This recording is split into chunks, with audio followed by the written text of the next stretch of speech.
Привет всем, кто сейчас на канале «Жизнь женщин». Как вы думаете, что указывает на развитые мыслительные способности людей после 60? Все мы знаем, что наша внешняя оболочка с годами теряет былую упругость, свежесть и привлекательность. Так и мозг со временем начинает работать хуже. Принято считать, что мыслительные способности человека с возрастом ухудшаются. Однако специалисты считают, что мозг пожилого человека гораздо более пластичен, и именно поэтому с возрастом мы быстрее принимаем правильные решения и меньше подвергаемся негативным эмоциям. Пик интеллектуальной активности человека приходится приблизительно на 60 лет, когда мозг начинает работать в полную силу. В этом возрасте гармонично работают оба полушария мозга, что расширяет наши творческие возможности. Именно поэтому среди людей за 60 можно встретить много личностей, которые только начали свою творческую деятельность и успешно продвигают свой бизнес. Конечно, люди, которые регулярно тренируют свой мозг, чаще удивляют окружающих своей способностью здраво и трезво рассуждать. Чтобы стать хорошим собеседником, вам необходимо регулярно нагружать свои мозги различными видами деятельности. Хочу поделиться явными признаками интеллектуального человека за 60. Запомните и развивайте эти навыки. Итак, признаки интеллекта. Чувство юмора. Завидный кругозор и ясный ум позволяют не только смеяться над чужими шутками, но и на ходу придумывать свои. А потому, если в солидные годы женщина умеет разрядить обстановку уместной и забавной фразой, то значит с умственными способностями все в порядке. Глупый тоже может шутить, но зачастую его шутки смотрятся неуместно, а иногда даже задевают и обижают окружающих. Но для высокоинтеллектуальных шуток необходимо быть крайне умным человеком. Кто-то чаще использует черный юмор, но именно нейтральные шутки свидетельствуют об интеллектуальном здоровье. Самокритичность. Умение подшутить над собой – еще один признак человека, сохранившего трезвый ум в солидные годы. Ведь с возрастом людям свойственно оправдывать свои ошибки и набивать себе цену и смотреть на других свысока. Однако по-настоящему умные люди проще смотрят на мир и адекватнее оценивают свое место в нем. А потому что не делают свои прошлые годы аргументом в любом споре. Да и в споры особо не лезут. Действительно, а зачем что-то кому-то доказывать? Умение увидеть собственные ошибки и даже подшутить над собой – безумно ценное качество. Замечайте и признавайте собственные ошибки. Так вам будет намного легче развиваться. Умение выслушать.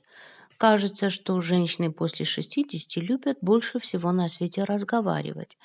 И нельзя доверить ни один секрет, ведь все равно разболтает. Однако женщины с высоким интеллектом любят не столько говорить, сколько выслушивать. Причем слушают внимательно и не перебивают, дают высказаться, а только потом говорят свое мнение.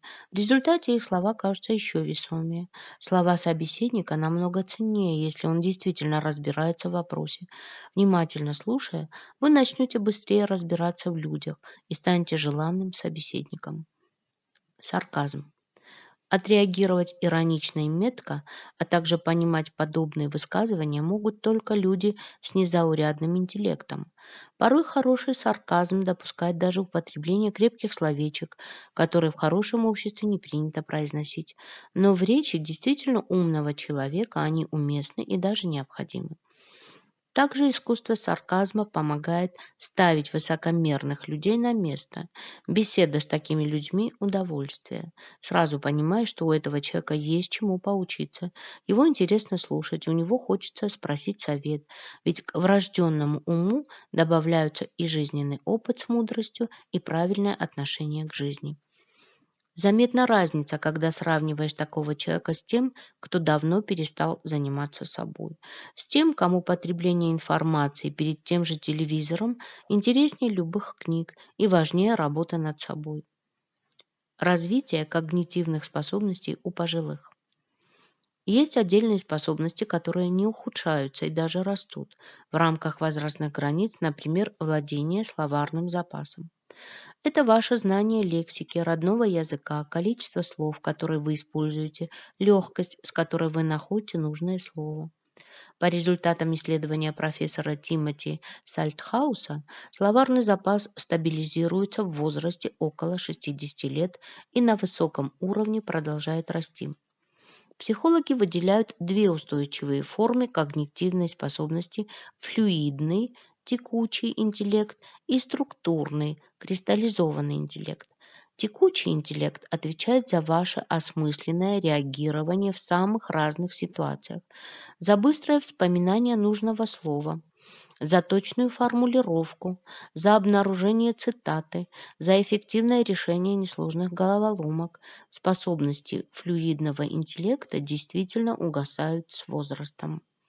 Кристаллизованный интеллект – это интеллект, связанный с использованием знаний, ведет себя прямо противоположным образом. В пожилом возрасте мы продолжаем структурировать наши знания, укладывать их на хранение в семантическую память, и эта способность не ухудшается. Это позволяет нам эффективно функционировать после 60 лет. Наша психика вполне адаптивна к возрастным изменениям.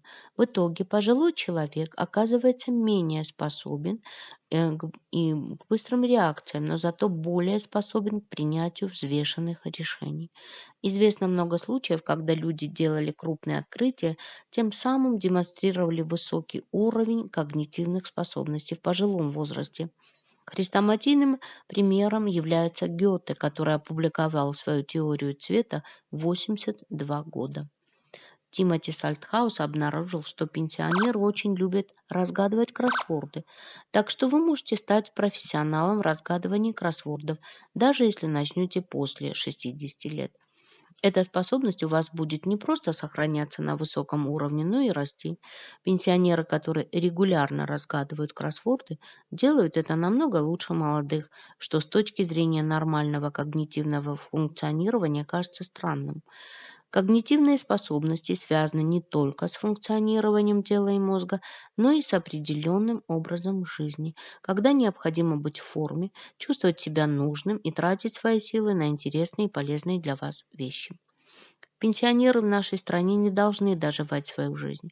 Они способны ездить в туристические поездки, заниматься полезными социальными активностями, чему-то учиться.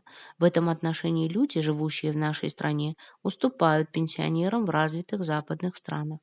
Пожилые люди способны на самые разные эффективные формы жизненной активности. Это вопрос психологического состояния, а не социальных ограничений или возможностей.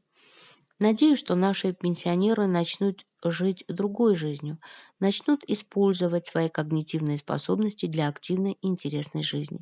Так что не бойтесь старости, всегда интеллектуально развивайтесь и интересуйтесь жизнью.